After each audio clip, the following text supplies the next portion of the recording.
Bonjour, bonsoir. Moi, c'est Martine Kassongo. Comme vous avez toujours l'habitude de nous suivre au travers de cette rubrique Santé Bien-être, nous poursuivons. Nous sommes toujours dans cette belle série de bien manger, manger équilibré.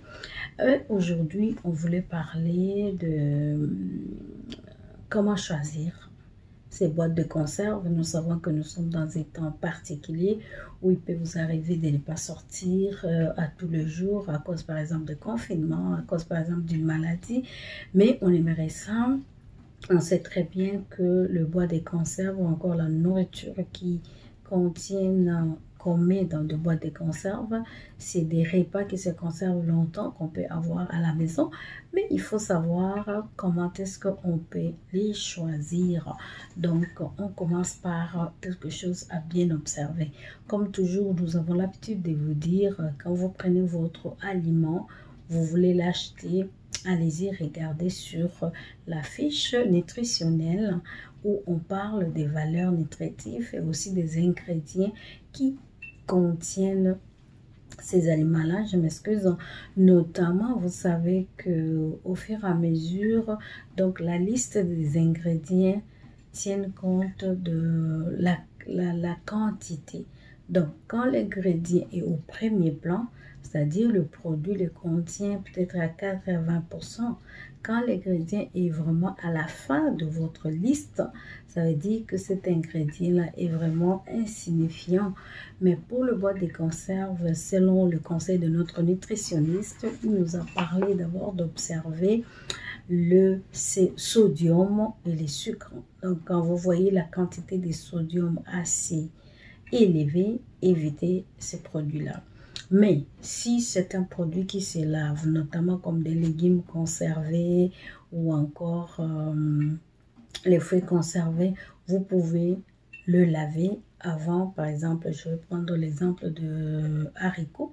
Vous pouvez bien les laver pour enlever toute la quantité et excédente du sel pour maintenant peut-être chauffer ou encore faire la sauce. Donc, premier ingrédient ou premier constat, nous devons veiller sur la quantité ou la quantité de sucre ou du sel dans notre légumes ou fruits en conservation.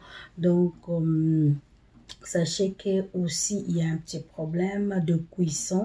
Quand les produits sont vraiment cuits, qui viennent déjà en cuisson, ça réduit quand même la valeur nutritive du fruit en conserve. Donc, malgré cela, on dit au lieu de ne pas manger du tout, préférez prendre quand même le produit à conserve. C'est pourquoi nous attirons votre attention sur des éléments qu'il faut vraiment regarder avec attention.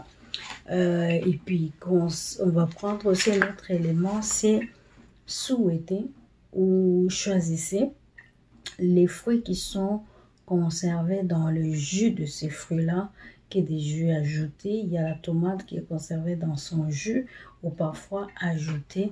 Donc, voyez toujours ces éléments-là.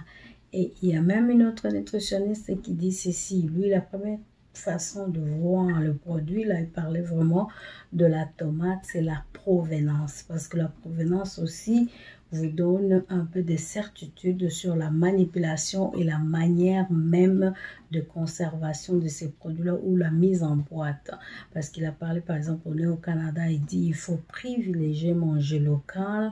Vous êtes en Afrique, privilégier les produits qui viennent pas loin de chez vous, notamment, bon, Canada pour la sécurité quand même, parce que ce sont des aliments qui sont contrôlés. Si c'est fait, produit et fait sur place, choisissez les États-Unis aussi, vous pouvez les choisir, l'Italie aussi, on en a parlé, vous pouvez aussi les choisir, mais quand c'est des produits qui viennent de très loin comme en Chine, on n'a pas toujours la maîtrise de la manipulation et tout ça. Et puis là, donner un autre ingrédient, quelque chose de très important. Vous pouvez voir mise en boîte au Canada, mais voyez vraiment, allez-y lire un peu en profondeur la provenance de ces fruits-là, ou la provenance de ces tomates, ou la provenance de légumes et vous saurez exactement d'où vient d'où.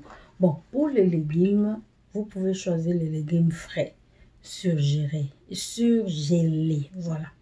Des préférables parce que ça vient d'être, c'est frais et puis c'est surgelé.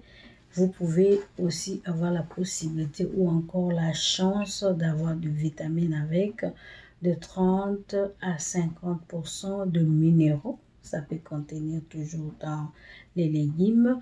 Vous avez aussi des salades, mais très souvent du côté des légumes, il n'y a pas beaucoup d'ingrédients dans la conservation s'ils sont frais, comme je vous l'ai dit, et aussi manipulés de moins en moins, donc qui n'ont pas fait des voyages et des voyages.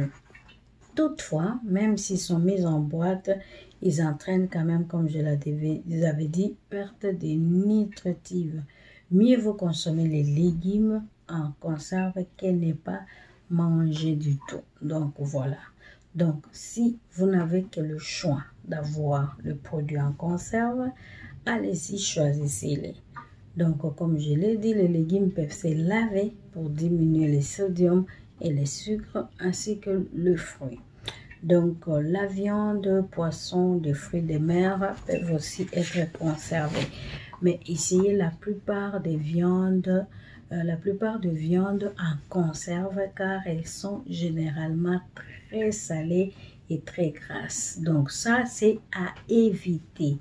Donc les viandes en conserve sont très salées et aussi avec beaucoup de matière grasse. Selon notre nutritionniste, faisons attention à cela ou carrément on peut aussi les éviter.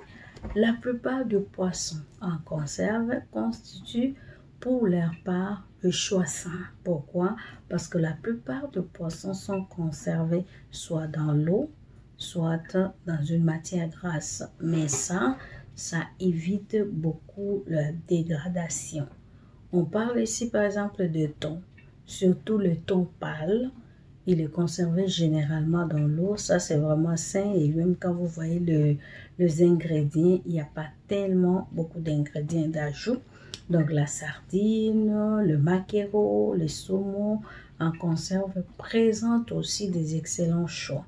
Mais on revient au saumon pour nous dire, compte tenu de ce qu'on avait parlé, du sodium, des sucres, il vaut mieux vous débarrasser de la peau. Cela vous aiderait. Mais toutefois, vous avez de la vitamine D et cela, n'hésitez pas à manger la chair en vous débarrassant de la peau et assurez-vous toutefois de bien écraser. Donc, avec fourchette, vous pouvez découler votre peau pour éviter tout cela. Recommandation Santé Canada, je prends un exemple aux mesures. Le thon pâle, conservé, aucune limitation. Donc, le thon pâle, vous pouvez acheter. Aucune limitation. Mais regardez que ce thon pâle-là a une année à 4 ans maximum. Et en grammes, c'est 75 grammes de thon. Et le thon blanc en conserve, blanc conservé par semaine. Donc là aussi, on accepte 5 à 10 ans. Maximum de 150 grammes de thon blanc conservé par semaine. Donc par semaine, vous pouvez manger 150 grammes de thon. Une fois égoutté ou conservé, la 170 de thon contient environ 120 grammes de chair de thon. Donc, dans légumineuses, maintenant en conserve. Les légumineuses, je vous ai parlé, haricots, pois chiches, petits pois. Ils sont nourrissants, ils sont riches en protéines, en fibres. Elles possèdent un peu de valeur. Donc, possèdent la peau près à même valeur, donc nutritionnelle, et celles qui sont sèches. Donc, quand ils sont conservés dans des boîtes, ils ont même valeur que ceux qui viennent aussi sécher. Sont plus pratiques puisqu'ils ne nécessitent ni le temps de trempage ni de cuisson parce qu'ils sont à moitié cuits. Donc, pour les légumineuses, du côté d'haricots et tout ça, il n'y a pas beaucoup de problèmes avec ça. Donc, c'est ce que Santé Canada nous dit. Donc, les légumineuses, ils ont moins de problèmes, mais il faut faire attention toujours sur la qualité du conserve, comment ça se présente. Donc, vous pouvez les tremper, vous pouvez les utiliser dans d'autres aliments, donc composer dans d'autres aliments. Donc, vous avez le choix à votre, mais toujours rincer. Quand vous avez l'haricot, par exemple, qui vient déjà dans le boîte de conserve, prenez-les, ouvrez, lavez, donc rincez les légumineuses dans le conserve pour éliminer une partie des sels. Cela vous aiderait à avoir moins de sel. Le bouillon ou soupe, des sauces ou des repas en conserve, les aliments en conserve dépendent, mais les ingrédients ainsi, leur valeur nutritive, leur valeur nutritive laisse à désirer. Là, nous sommes dans le bouillon, le soupe, les sauces et les repas. Pourquoi? Parce que voyez seulement les ingrédients qui rentrent dans ces produits-là. Vous allez voir qu'il y en a tellement et ce n'est pas bon pour la santé. Donc, si vous avez la possibilité de vous concocter ou de faire votre bouillon à soupe, sauce, prenez de moins en moins les choses en conserve.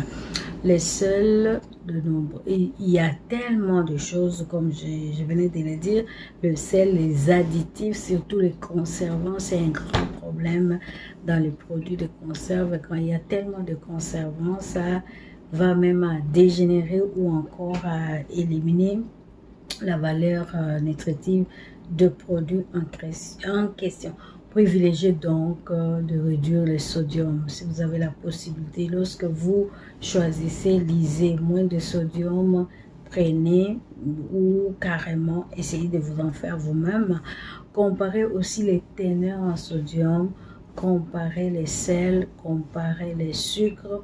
Si les aliments et ces repas sont souvent une partie de votre menu, et essayez de les remplacer peu à peu avec des aliments que vous cuisinez vous-même. Donc voilà un peu, en général, on a parlé aujourd'hui de produits en conserve.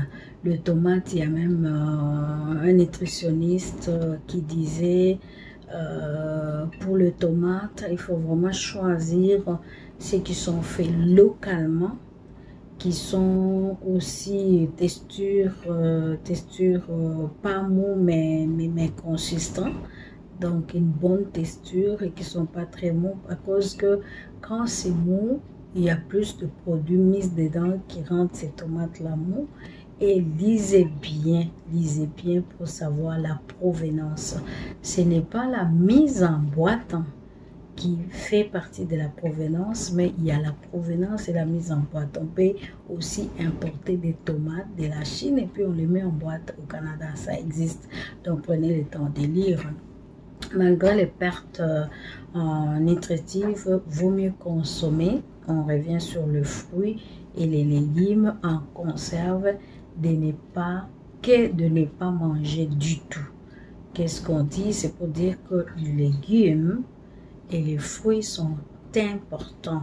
Il y a des fruits qu'on n'a pas pendant la saison, mais il y a des fruits qui sont surgelés, parfois même pas nécessairement en conserve, mais prenez vos aliments en conserve et bien les rincer.